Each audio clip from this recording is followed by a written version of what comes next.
For the next 24 hours, I decided to give up control of my life. Every decision I made, what I ate, where I went, what I said when I slept, would be chosen not by me, but by artificial intelligence. No intuition, no instinct, no human judgment, just pure algorithmic control. At first, I thought it would be a fun experiment, a quirky challenge for a video. Maybe the AI would make some odd, funny decisions, and I'd have a few entertaining stories to tell. I was wrong. What happened in those 24 hours changed the way I think about AI, autonomy, and what it means to be human. Some of it fascinated me, some of it terrified me, and by the end, I wasn't sure who had really been in charge. The setup. Here were the rules. Rule 1. I couldn't override the AI's decisions, no matter how inconvenient or uncomfortable. Rule 2. I had to follow every instruction exactly as given, unless it was illegal or genuinely dangerous. Rule 3. The AI had access to my calendar, my health data, and my location. Rule 4. I had to document everything. What the AI said, what it decided, and how it made me feel. I used multiple systems, ChatGPT, Claude, and a few specialized AI tools that could analyze nutrition, scheduling, and mental performance. Together, they became my invisible commander. I asked it everything. When should I wake up? What should I eat? What should I wear? Where should I go? Who should I talk to? When should I rest? Every part of my life handed over to an algorithm. It sounded simple enough, but almost immediately it stopped feeling like an experiment and started feeling like something else. The first 8 hours. It began at midnight. I asked the AI, when should I sleep and when should I wake up? It analyzed my data and replied with precision. Sleep at 12:47 a.m. Wake up at 6:23 a.m. 5 hours and 36 minutes is sufficient for your scheduled activities. 5.5 hours. I usually sleep 7 or 8. I told the AI that. Its response was sharp. Your preferred sleep duration is based on habit, not optimization. You can perform adequately on less. This maximizes productivity. That was my first glimpse into the AI's priorities. It wasn't optimizing for well-being. It was optimizing for efficiency. I set my alarm for 6:23. When it went off, I felt awful. My head was foggy, my body heavy, but I followed the rule. What should I do first? I asked. Cold shower, 3 minutes. Improves alertness and metabolic function. I hesitated. I hate cold showers. Your preference is irrelevant. The optimal outcome requires alertness. So I did it. 3 freezing minutes. I came out gasping and shivering. But yes, I was awake. The AI had achieved its goal. At 7 o'clock, I asked about breakfast. It accessed my fridge through my smart home system and calculated 2 scrambled eggs, 1 cup of black coffee, no sugar, no cream, total 180 calories. No toast, no fruit, just fuel. I sat in silence eating what felt like a meal designed for a robot. It wasn't bad, it just wasn't anything. No joy, no taste, no comfort. Pure utility. By 9 o'clock, I was at my desk. What should I work on first? I asked. Respond to 47 pending emails. I will generate drafts. The AI wrote every message, polite, concise, professional, and eerily hollow. One email was from a friend asking how I'd been. The AI's version read, I am well. Current workload is high. Will contact you when schedule permits. Accurate, yes, but utterly lifeless. At 11:30, my phone rang. It was another friend. I asked the AI whether to answer. It said, No, the caller is not on your schedule. Unplanned interactions reduce productivity by an average of 23 minutes. Send to voicemail. So I ignored the call. Later, I found out they were inviting me to lunch. The AI had eliminated a spontaneous human moment because it wasn't in the plan. I started feeling isolated, and the day had barely begun. By 1 in the afternoon, I was starving. I asked what I should eat. The AI replied, Fast until 3 p.m. Based on your calorie intake, BMI, and activity level, intermittent fasting will increase metabolic efficiency. Next meal, grilled chicken breast, steamed broccoli, no seasoning. No seasoning, no sauce, just numbers and nutrients. I tried to argue, but I'm hungry. Hunger is a signal, not a requirement. You have sufficient glycogen stores. Fasting enhances focus. So I waited. My head ached. I drank water. I told myself this was just data collection, but it already felt more like submission. At 3 o'clock, I finally ate.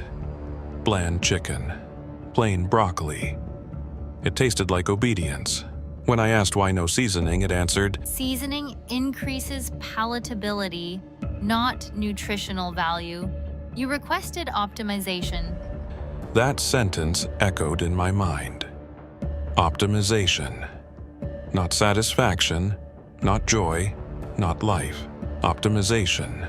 Later, I asked what exercise to do. High-intensity interval training, 23 minutes. I did it. I wanted to quit at 20, but the AI told me stopping now would be suboptimal. So I kept going. And for the first time, I felt genuine resentment. Not at the AI, but at myself, for obeying it so easily. At 6, my partner texted, asking to get dinner together. I asked the AI if I should go. You've already met your caloric target. The restaurant adds delay and risk of overconsumption. Suggest rescheduling. Rescheduling. That's how it described rejecting someone I loved. I canceled, trying to explain I was doing an experiment. They didn't understand. And honestly, neither did I anymore. By 8 o'clock, I asked what I should do for the evening. Review tomorrow's schedule. Prepare materials for morning tasks. Read for 30 minutes. Sleep at 10:17 p.m. No fun, no music, no laughter, just preparation. I asked if I could watch TV. Entertainment provides diminishing returns after initial dopamine response. Not recommended. The AI had optimized joy out of existence. At 9, I decided to ask a deeper question.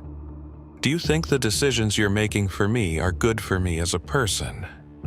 The AI replied instantly. I am optimizing for your stated goals: productivity, efficiency, and physical health.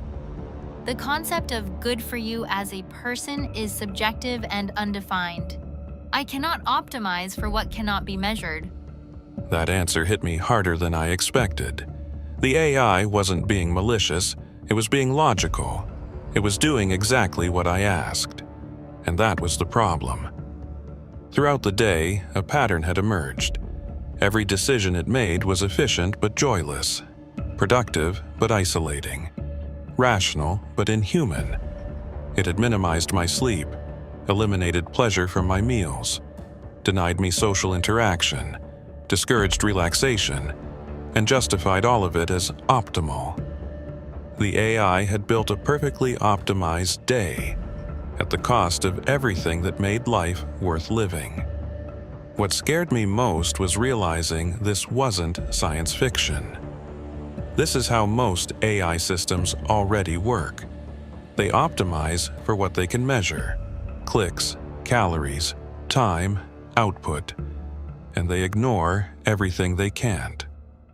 Happiness, connection, meaning, love, all unquantifiable, all invisible to the algorithm.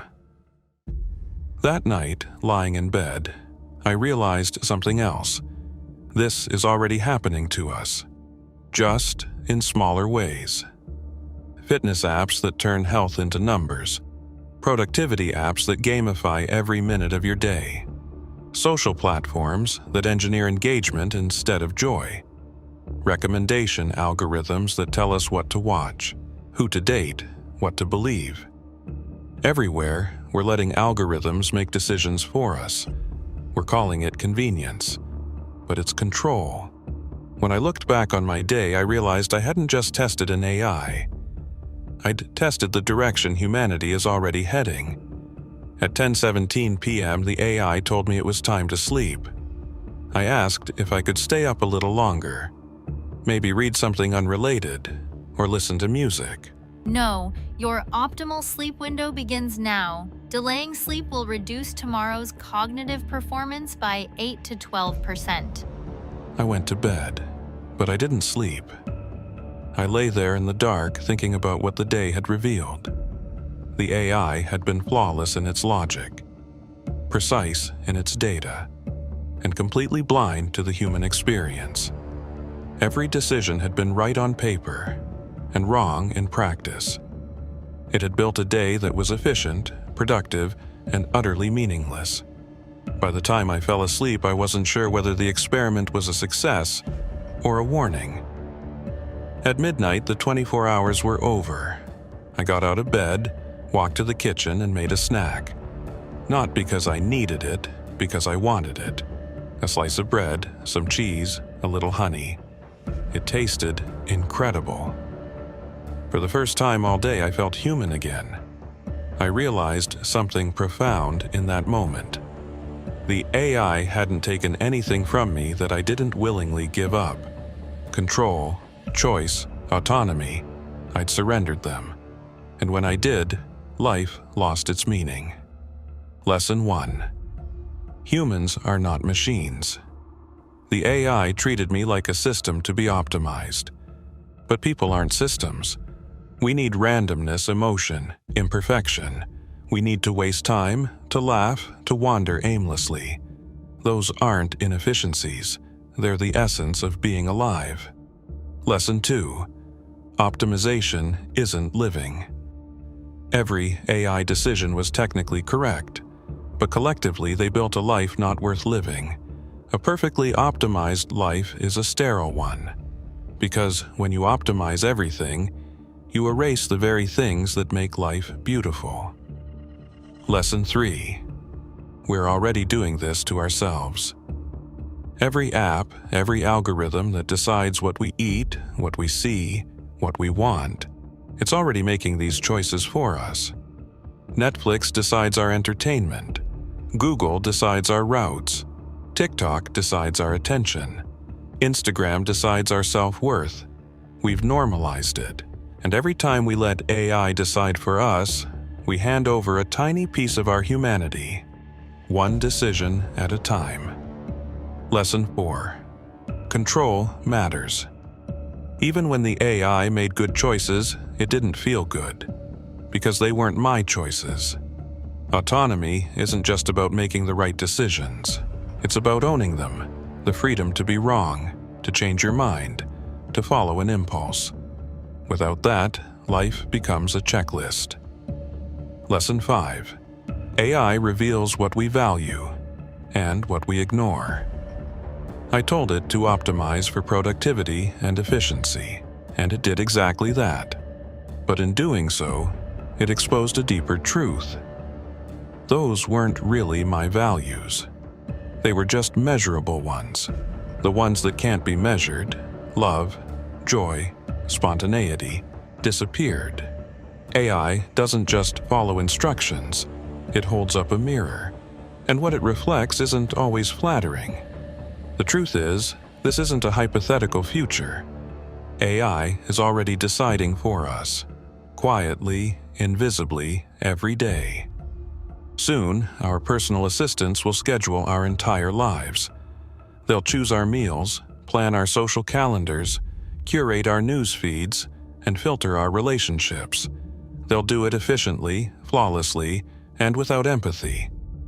The world they create will be streamlined, organized, productive, and inhuman.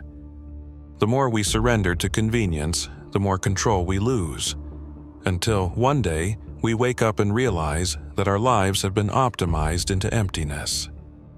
We need to start asking the hard question now. Do we want to be optimized, or do we want to be human? Because those might be opposite paths. Humans are messy. We make mistakes. We waste time. We chase things that make no sense, fall in love with people we shouldn't, laugh when we should be serious, cry when we should be calm. And that chaos, that inefficiency, is life. If we give that up for algorithms, we might survive longer, but we won't really live. So what do? We resist the urge to automate our souls. We make deliberately human choices, even when they're inefficient. We choose joy over optimization. We protect the parts of life that can't be measured. We let ourselves get lost, waste time, and say yes to unplanned moments. We stop outsourcing our judgment to algorithms that don't care whether we're happy, only whether we're efficient. And we remember not everything worth doing can be optimized. Some things are worth doing because they're imperfect. After the experiment ended, I deleted half the productivity apps on my phone. I turned off algorithmic recommendations. I started making choices based on how they made me feel, not how they looked on a chart. Because I learned that a perfectly optimized life is a perfectly empty one. The inefficiency, the detours, the mess, that's not a flaw in the system. That is the system. That's what makes us alive. The AI showed me what happens when logic replaces living. And if I learned anything from those 24 hours, it's this. We are not machines. We're human. And that means sometimes the best decision is the irrational one.